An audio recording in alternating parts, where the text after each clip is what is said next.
Magandang araw po sa inyo lahat. Welcome po sa panibagong video po natin dito sa Makapili TV. Ngayon, pag-usapan natin ulit si Atty. Libayan. Bali, pumarto pa siya dito. Humingi ng rebanse. Tungkol dito sa sa kaso ni Rapi Tulfo, yung paghingi niya ng 200 million na damages. So, meron naman siyang part 2 dito tungkol dun sa kaso ni Amber Heard tsaka kay Rapi Tulfo, yung comparison niya. So, ano ba tong panibagong comparison niya sa kaso ni Rapi Tulfo at kay Amber Heard? So, bago natin simulan yan, papindot mo na subscribe button kung di pa kayo nakasubscribe sa channel na to. Paki-like na rin. Wala namang pong bayad yan. Konting lambing lang po. So, simulan na po natin. Ano na naman tong panibagong iniiyak ni Atty. Libayan dito na comparison tungkol sa kaso ni Amber Heard? So, panoorin po natin to. Merong nag-comment. Sabi niya, to compare Rafi Tulfo to Amber Heard is unreal, sabi niya. So, hinahanap ko yung comment. So, umpisa yung topic ni Atty. Libayan dun sa nag-comment sa kanyang live stream na to na hindi raw magkapareho o unreal daw yung comparison niya dito kay Amber Heard at kay Rapi Tulfo. Tingnan nyo guys, tingnan nyo Lodi, mga Lodi, tingnan nyo. Kapag ang nag-comment is in favor kay Rapi Tulfo, tinatandaan niya kung sino yon at yun ang i-discuss niya.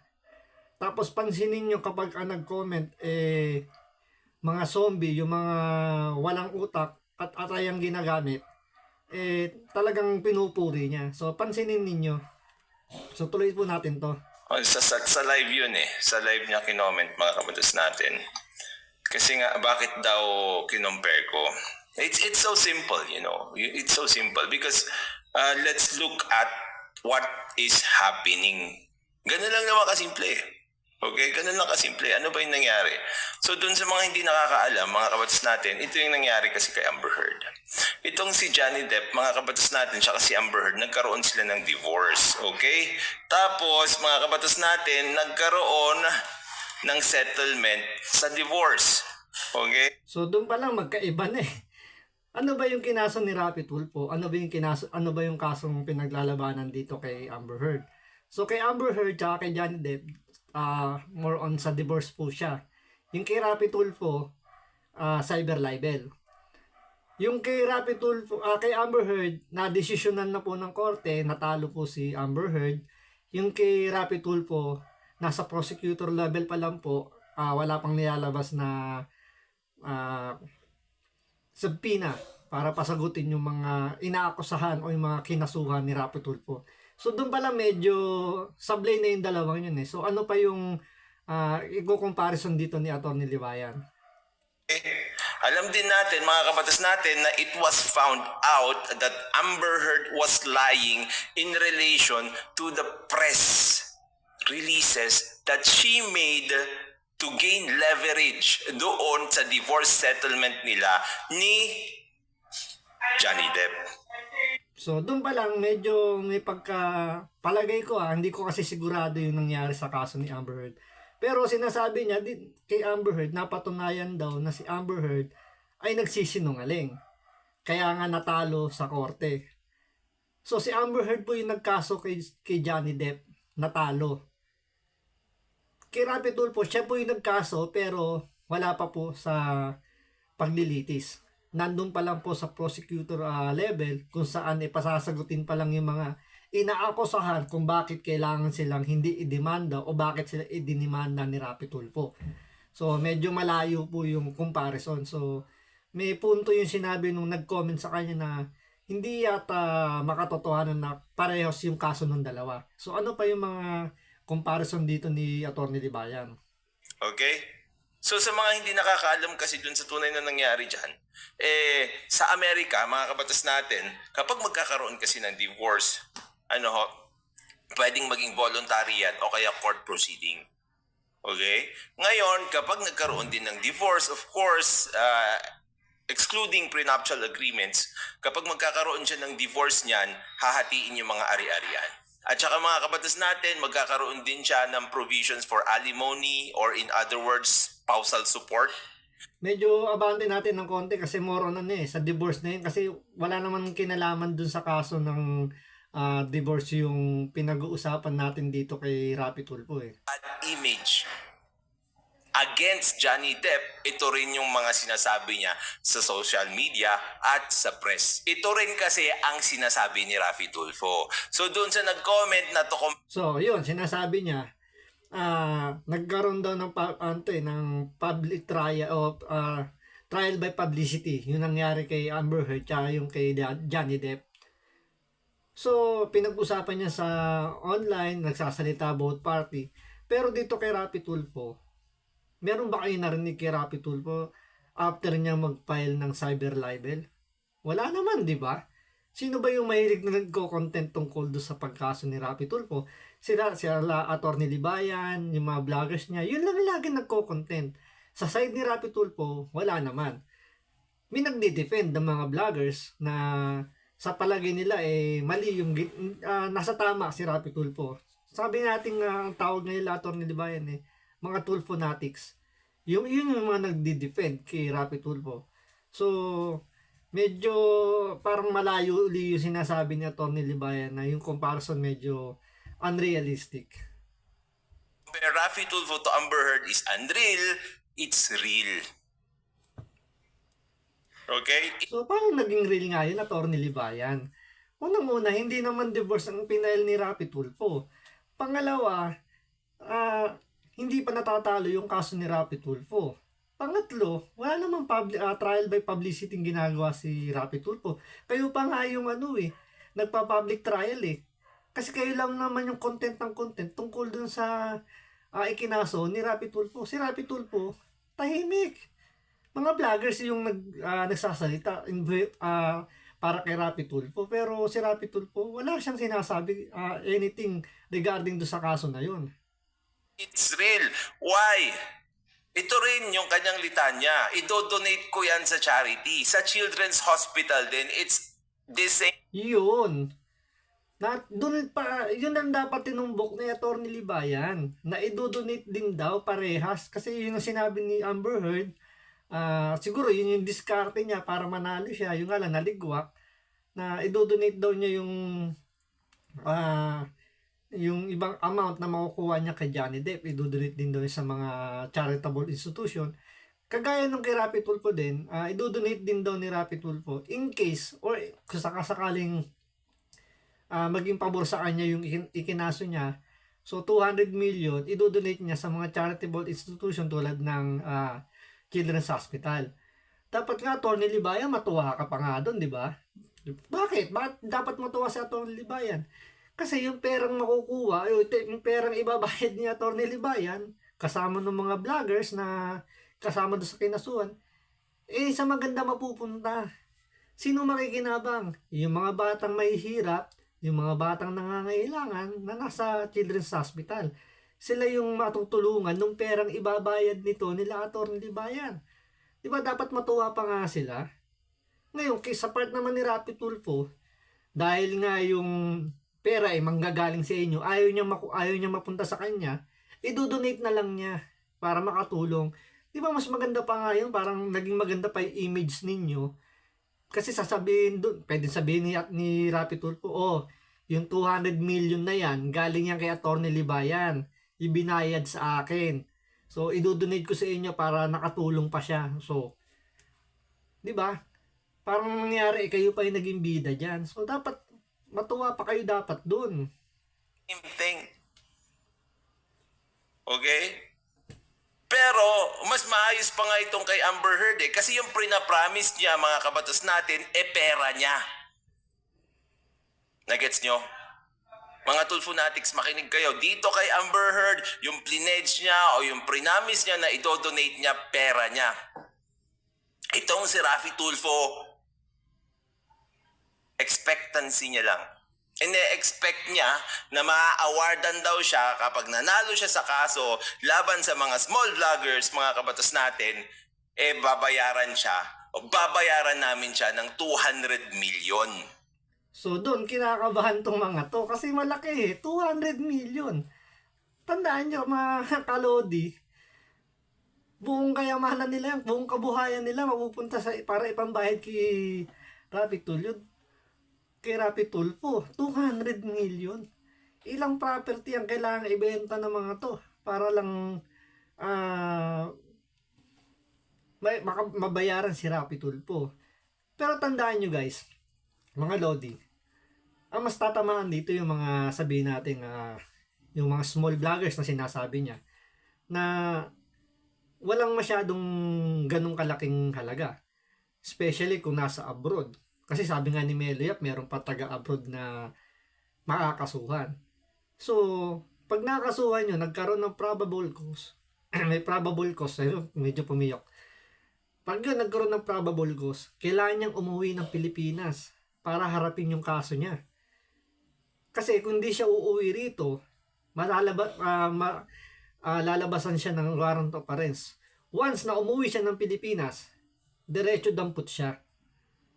Paano kung bakasyon lang yung hihingin niya para lang umatin sa hearing? Kung ang bahay niya, let's say, sabi natin Laguna, tapos ang hearing sa Mindanao, ubos yung araw na pinaalam niya para magbakasyon, mapupunta lang yung bakasyon niya sapagkat lang ng hearing. Hindi nga siya magtatagal sa bahay niya dahil kailangan niya bumiyay papuntang Mindanao para harapin yung kaso. So yun yung malaking abala dyan. Yung mga sinasabing small vloggers, medyo isip-isip din kayo. Tandaan nyo yung sinabi ni Melo Yap, yung nangyari kay Dave Villanueva. Humingi lang daw ng sorry. Pwedeng iatras yung kaso laban sa inyo. Tandaan nyo, wala kayong obligasyon kung kanino man. Wala kayong obligasyon. Kung kinakailangan gawin nyo mag-apology kayo, gawin nyo para lang iligtas yung sarili nyo, yung pamilya ninyo. Kung ako sa inyo, yun ang pinaka-best way na dapat nyong gawin kaysa maglabas kayo ng 200 million. So, mga kabatas natin, it is, of course, again, palabas. It's a show na linalabas nung kanya mga Tulfo vloggers para ipakita, wow, ang bait niya. Magbibigay siya ng 200 million. Hindi. Hindi. It's a show. In the first place, you have to justify 200 million. Nakita ko sa comment section. Alam nyo, hindi naman kailangan ng mga vloggers yung mag-justify kung bakit 200 million. Wala namang karapatan o wala namang kakayanan para ipaliwanag ng mga vloggers. Ang dapat magpaliwanag niyan, yung kampo ni Rapi Tulfo, at dapat nila ipaliwanag yan sa korte, hindi sa publiko. Kaya nga wala nga dito yung trial by publicity. Wala nga nilalabas na statement si Rapi Tulfo Kayo nga lang yung content tungkol dun sa kay Rapi Tulfo. Itong mga Tulfo natics na sinasabi nyo, dumidepensa lang para kay Rapi Tulfo. So, sino ngayon yung parang sinasabi nyo, nagpapalabas lang ng show? Diba? Kayo lang naman yung content Si Rapi Tulfo, wala naman siyang kino-content. Ang nagko-content yung mga Tulfo natics na sinasabi ninyo para lang idepensa si Rapi Tulfo sa mga ataking ginagawa ninyo. Yun ang totoo dun. Mga kabatas natin, no? Nakita ko sa comment section, marami ring nag-comment. Bakit? Ayan. Sa comment section na naman siya kumuha. Pakinggan ninyo at panoorin nyo kung ano yung mga comment na mas i-highlight dito ni Atty. Libayan. 200 million. That's the question. Saan mo kinuha yung 200 million? You suffered 200 million in damages. Ano ba yun? Moral? Actual? For sure, hindi yun actual. For sure, you cannot show that you were damaged in the extent of 200 million. That's why I'm telling you, mga kabatas natin, I'm telling you, it's a show. Civil case lang ba final niya? Base doon sa mga lumalabas, no? Hindi civil case. Criminal case yung final niya. Binasa niya. Civil or criminal case. So, criminal case daw, ibig sabihin may kasamang kulong. Sa mga small vloggers daw dyan na mabibigyan ng love letter. Mag-isip-isip na kayo. Hindi civil case ang isinampa, criminal case, may kulong. So, koko sa inyo, kung kinakailangan tumalon na kayo sa barko, tumalon na kayo sa barko. Baka sumama kayo sa pagkakalubog. Well, what's the point? And yun nga ang sinasabi ko, nagkakaroon ng ngayon ng yung mga small vloggers niya kasi parang pinapalabas na parang, ito magbabayad ng 200 million si Attorney Libayan, buti nga. Ano? Ito, anong ini-expect mo sa mga tulponatics na sinasabi mo? Na hindi sila matutuwa na magbabayad ka ng 200 million? Siyempre matutuwa yung mga yan. Siyempre kapanalig di Rapi Tulfo. Ngayon, siyempre, yung mga ibang netizen na pumapanig sa inyo, yung mga zombie, nagagalit. Bakit 200 million? Tulad yan, sinasabi niya sa comment section na binabasa niya, saan paano doon nakuha yung 200 million? Natural, nasa side niyo yun, ididepensa kayo yun. Ididepensa kayo. Kita niyo siyempre, kung kayo nakaside yung magko-comment, siyempre, magpapabor doon. Alam nga naman, nakaside sa inyo, papaboran si Rapi Tulfo. Diba? Siyempre, doon sa side yung kung saan siya pumapanig. Natural yun, normal yun. They didn't even justify it.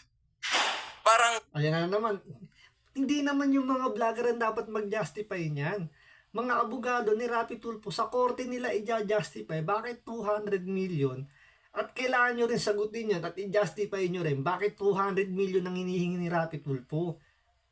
Hindi mga vlogger ang magpapaliwanag yan. Dapat abogado. Sino ba ang abogado na dapat magpaliwanag niyan? Pambihira naman. kikita ka ng 200 million doon sa isang bagay na hindi maganda yung ginawa mo. Nag-death wish ka sa isang tao. Tapos, maniningil ka ng 200 million kasi Sabihin mo yan sa korte. Hindi dapat sa may proper forum tulad niyan. Sino ba lumalabas dito nagpa-public by nagta-trial by publicity? Si Rapi Tulfo ba o sila? Itong sila Attorney Libayan. Kayo magsabi, sino ba ang nagpa-public trial dito sa dalawa? Kayo nung kampo, kayo nung parlor yung gumagawa ng trial by publicity. Di ba? Dito panidepensa ang ginagawa ni Attorney Libayan.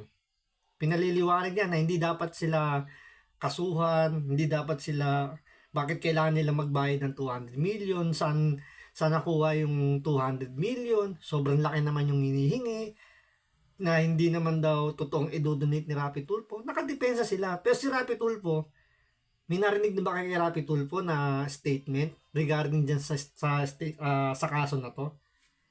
Walay. nag-react yung tao na dineath wish mo.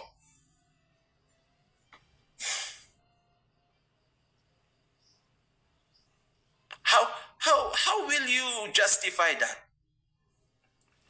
200 million. Sige nga, kung hindi kalokohan yan. Kasi alam nyo, tuwang-tuwa na yung tuwang-tuwa na yung mga Tulfonatics tsaka mga Tulfo vloggers eh.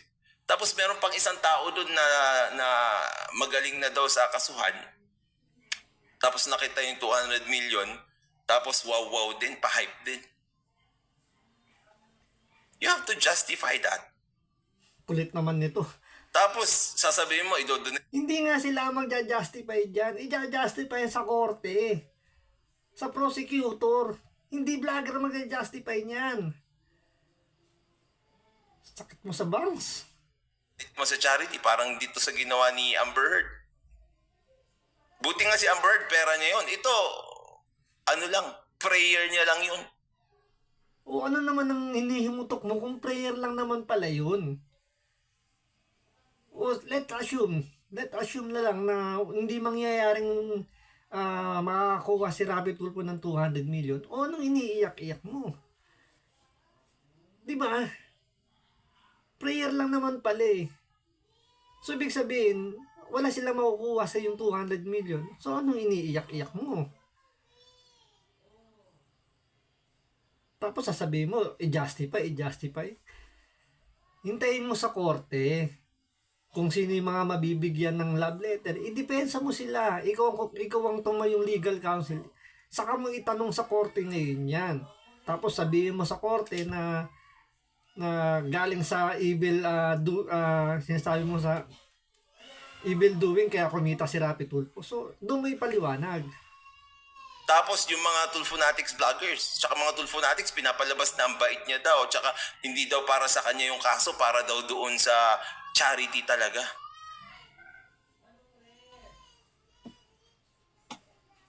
Tignan niyo. Baka sabihin nyo, joke-joke yung ginagawa ko.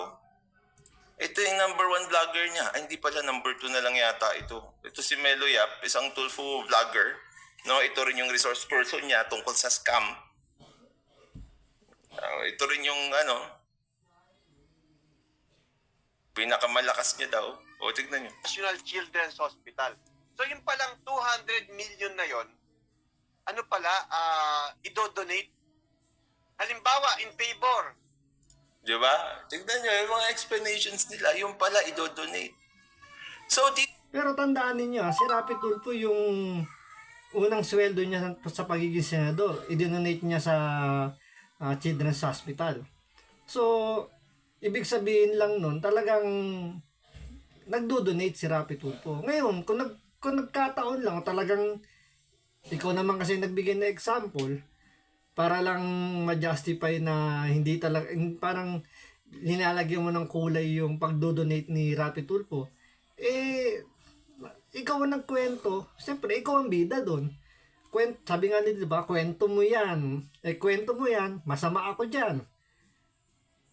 Doon lumalabas yung na yun, yung statement na yun. Dahil ikaw ang nagkwento, masama yung kay Rapi Tulfo.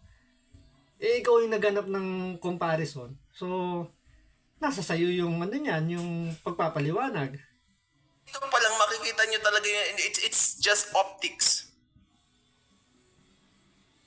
Parang ako, mga kabatas natin, isipin nyo ha, look at it this way.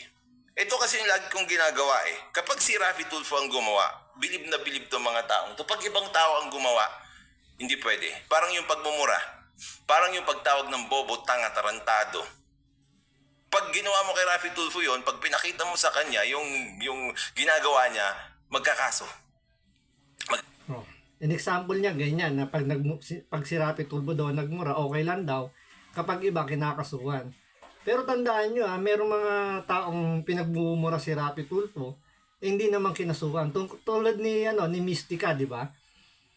Na humingi rin ng tulong sa kanya na hindi nagustuhan, kinasuhan ba ni Rapi Tulfo? Pinagmumura siya nun. Si Megan Aguilar, yung kinontent niya rin. Nung tinulungan ni Rapi Tulfo, tapos nung bumagsak sa drug test, kung ano mga sinabi kay Rapi Tulfo, kinasuhan ba ni Rapi Tulfo? Kayo na mag-isip, kayo na sumagot. At galit. Gagawa ng kung ano-ano. Pero pag siya gumawa, palakpakan yung mga tao. Tapos ito mga kabatas natin, like for example, ako magfa-file ako ng kaso sa isang tao, kahit sinong tao. For example, kay Nico David. Pa-filean ko siya ng kaso. Tapos, maglalagay ako ng damages doon, 200 million. Magwawaw ba kayo? Karapatan mo magsampa ng kaso, Atty. Libayan, kung sa palagay mo na ikaw nadihado, sampa mo ng kaso. Sabihin mo rin, humingi ka ng damages, karapatan mo yun. Nasa korte na yun kung igagrant yung request mong yun. Wala naman nagpipigil kung kanino man, kahit sa'yo, kay Rapi Tulfo, na huwag mag-file ng kaso. Pwede silang magkaso kung gusto nila. Ikaw, gusto mo kasuhan sila. Bakit si Nico David ang kakasuhan mo? Bakit di na si Rapi Tulfo ang kasuhan mo? Bakit si Nico David? Sinasabi mo si Rapi Tulfo yung nag-death wish sa'yo. O di si Rapi Tulfo ang kasuhan mo? Bakit ang example mo si Nico David? Hindi si Rapi Tulfo. Diba? Kayo, sa mga nanonood ngayon, bakit hindi si Rapi Tulfo yung kasuhan niya? Sabi niya, an example niya, si Nico David daw yung kakasuhan niya. Tapos hingan daw niya ng damages. Bakit di si Rapi Tulfo ang kasuhan na lang niya? Diba? Sasabihin ko yung 200 million, idodonate ko sa charity. Parehong-pareho nito, ilalagay ko yan. Pwede naman, karapatan mo nga yan, discretion mo yan, walang pipigil sa'yo, Atty. Libayan. So, wala ka rin naman pakialam kay Rapi Tulfo kung gusto niya doon i-donate. Karapatan niya rin yun. Sakit sa bangs. Di ba it's absurd? It's crazy?